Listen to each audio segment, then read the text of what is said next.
அவருடைய இப்போல்லாம் அவரை பார்த்தா ஒரு அண்ணன் தம்பிகிட்ட பேசுகிற மாதிரியே இல்லை.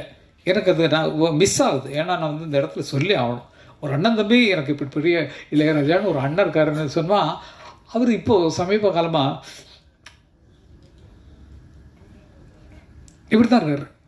போய் உட்காந்தோம்னா இப்படி வந்து பார்ப்பார், சேனட்டை இப்படி உட்காந்து மேனஸ்கிரிப்டில் எழுதுவார். திங்க் பண்ணி இப்படி எழுதிட்டு பாரு. நான் திங்க் பண்ணி பார்த்துட்டு என்னது அப்படின்னா சேனட்டு எழுதி கொஞ்சம் வச்சு அப்படின்பார். இல்லைன்னா இல்லை ரொம்ப நாளாச்சு பார்த்து போகலான்னு இருந்தேன்னா அதை எழுதுகிற பேடெல்லாம் அப்படி கீழே வச்சுட்டு எழுந்து நிற்பார்.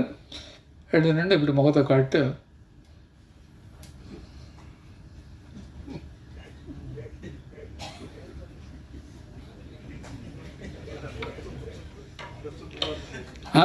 அப்படின்பார்.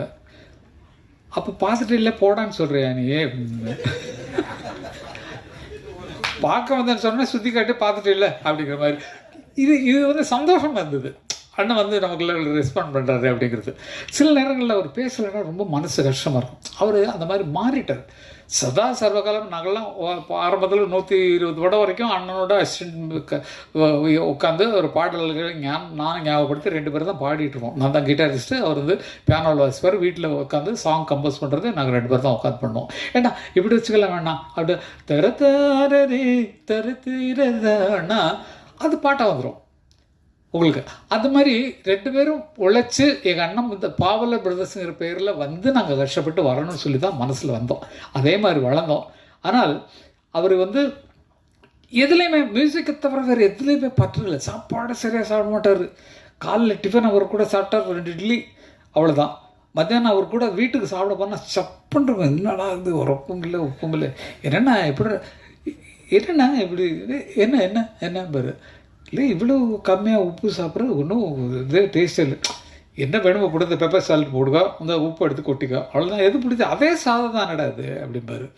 அவர் தனிமையை யோசித்து நம்ம கேட்டோம்னா அதை கூட அவர் சாதாரணமாக எடுத்துக்கிறார். அளவுக்கு வளர்ந்துருக்காருன்னா அது சதா சர்வகாலமும் இசையை தவிர வேறு ஒன்றுமே.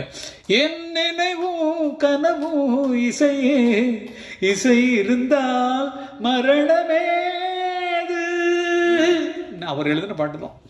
அந்த பாட்டு மாதிரியே வாழ்ந்துட்டு இருக்கான்னு நினைக்கும் போது எவ்வளவு பெருமைக்குரிய பிறவி எங்களுக்கு கிடைச்சிருக்கு. எனக்கு கிடைச்சிருக்கு, எனக்கு தான்.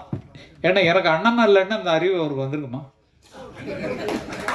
டைரக்டர் வந்து இப்படி தான் வேணும். ஏய் எங்கடா போடுறேன் அப்படிதான் பாட்டு தான் சொல்லணும். ஏய் எங்கடா போடுறேன்னு சொல்லக்கூடாது. ஏய் எங்கடா போடுறேன் அப்படின்னு அதற்கு தான் சொல்கிறேன் அப்படின்னு பேசுகிறாங்களே மேடையிலலாம். அது அந்த டைமில் வால்யூம் கொடுத்து எந்த இடத்துல குறைக்கணுங்கிறத வச்சு தான் அரசியலே ஓடிட்டுருக்கு. அரசியலே பார்த்தீங்கன்னா எல்லோரும் பேசுகிறது அந்த மாதிரி தான் இருக்குது. அப்படிப்பட்ட சொன்னால் அதுக்காகத்தான் சொல்கிறேன் நினச்சிப்பார் ரெண்டு சொல் பேசுகிறலாம். இந்த மாடுலேஷன்லாம் சினிமா இருந்து கிடைச்சது தான் அரசியல்வாதிகளுக்கு இல்லைன்னா பாவம் வராது.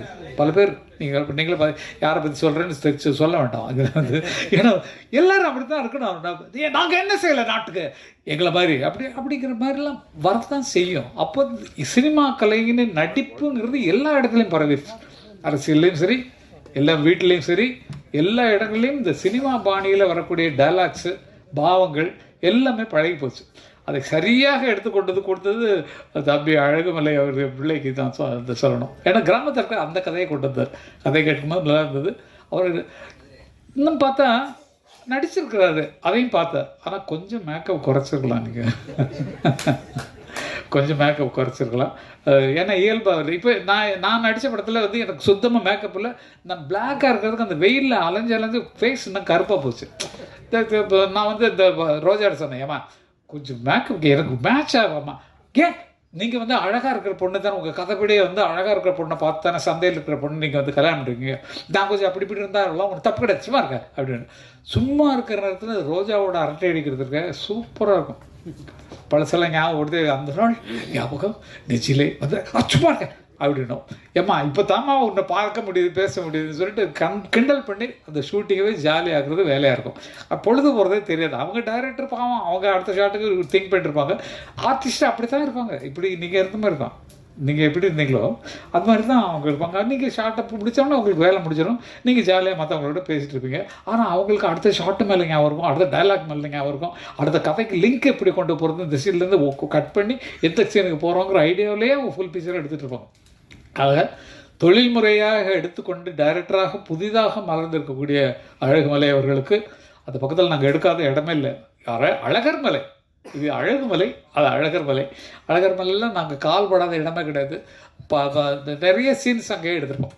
இந்த மான் சொந்த மானில் வந்து அந்த படியில் இறங்கி வருவாங்களே, அதெல்லாம் அழகர் மலையில் இருந்து மேலே இடங்கள் எங்கே அதை தான் சொல்ல வந்தேனே. ஒவ்வொருத்தர் வாழ்ந்த இடத்துல வர்ற கதை வரும்போது அவங்க ஊர் தான் ஞாபகம் வரும், அவங்க தெரு தான் ஞாபகம் வரும், அங்கே நடந்த சம்பவங்கள் தான் ஞாபகம் வருங்கிறது இந்த படத்தின் மூலமாக நிரூபிச்சிருக்காங்க. என்னுடைய வேண்டுகோள் என்னென்னா, இந்த மாதிரி புதிய கலைஞர்கள், புதிய தயாரிப்பாளர்கள், புதிய இயக்குநர்கள் ஒன்றாக வரும்போது அவர்களுக்கு ஆதரவு கொடுப்பதற்காக நமது சங்கங்கள் நிச்சயமாக முன்வர வேண்டும். முதல் ஒரு விண்ணப்பமாக இந்த படத்தை தயாரிப்பாளர்கள் சங்கம் பார்க்கணும். பார்த்துட்டு அவங்களுக்கு தியேட்டர் வாங்கி கொடுங்க. எங்கே வாங்கணுங்கிறது உங்களுக்கு தெரியும். ஏன்னா வந்து நீங்கள் பார்க்கணும், நீங்கள் பார்த்துட்டு அவங்களுக்கு என்ன ஹெல்ப் பண்ண முடியுங்கிறத பார்க்கணும். அதே மாதிரி டைரக்டர்ஸ் யூனியனில் முதல்ல கதை கேட்காதீங்க ப்ளீஸ். ஏன்னா வந்து என்ன மாதிரி ஆட்கள் கேட்டோம்னா அது வந்து அது தூக்கி நல்ல சீன்லாம் முன்னாலே ரிலீஸ் ஆகிற படத்தில் வச்சுருவோம். அதனால் அதை மட்டும் கொஞ்சம் அப்படி விலைக்கு வச்சுட்டு, மற்றபடி முழு படத்தையும் நீங்கள் பார்த்த தயாரிப்பாளர்கள் ஒரு புதிய ரூலாக கூட நீங்கள் சேர்க்கலாம். அடுத்த மீட்டிங்கில் சொல்லி இந்த மாதிரி பல பேர் வர்றாங்க, நல்ல திறமைசாலிகள் வெளியே கொண்டு வர முடியல, அதனால் நம்ம ஹெல்ப் பண்ணலாம்னு சொல்லிட்டு டிஸ்ட்ரிபியூட்டர் நீங்கள் பிடிக்கணும். தியேட்டரை யார்கிட்ட போய் கேட்கணுமோ அது அவங்களுக்கு விடாமல் நீங்களே அந்த தியேட்டர்லாம் யார் வச்சுருக்காங்களோ, யார் கான்ட்ராக்டில் இருக்கோ அவங்கள்ட்ட சொல்லி, ஐயா ப்ளீஸ் உங்களுக்கு ஒரு 10 தியேட்டர் இங்கே கொடுங்க ஐயா அப்படிங்கிற மாதிரி கேட்டு அவங்களுக்கு வாங்கி கொடுத்தீங்கன்னா தயாரிப்பாளர்களாக புதிதாக வருபவர்களுக்கும் உதவியாக இருக்கும், புதிய இயக்குநர்களாக வருபவர்களுக்கும் அது உதவிகரமாக இருக்கும். இதில் இப்போ ஒரு பெரிய லாபம் நீங்கள் சம்பாதிக்கலாம் சார். ஏன்னா வந்து இந்த ஹீரோயின்ஸ்லாம் நீங்கள் இன்ட்ரடியூஸ் பண்ணிக்க, அடுத்த படத்தில் பயங்கரமாக சம்பளம் வாங்குவாங்க புதுமுகங்கள். அதனால் நீங்கள் வந்து அவங்களுக்கு பேமெண்ட் கொடுக்காம நடிக்க வைக்கணும். ஏன்னா நீங்கள் உங்களுக்கு இது அடையாளம் தானம்மா. இதுக்கப்புறம் வந்து நெக்ஸ்ட் இதுக்கு எவ்வளோ வாங்கினா, உங்கள் அம்மா எவ்வளோ அக்கறையாக இருந்தாங்க உங்கள் மேலே, நான் பார்த்துட்டேன் சைடில்.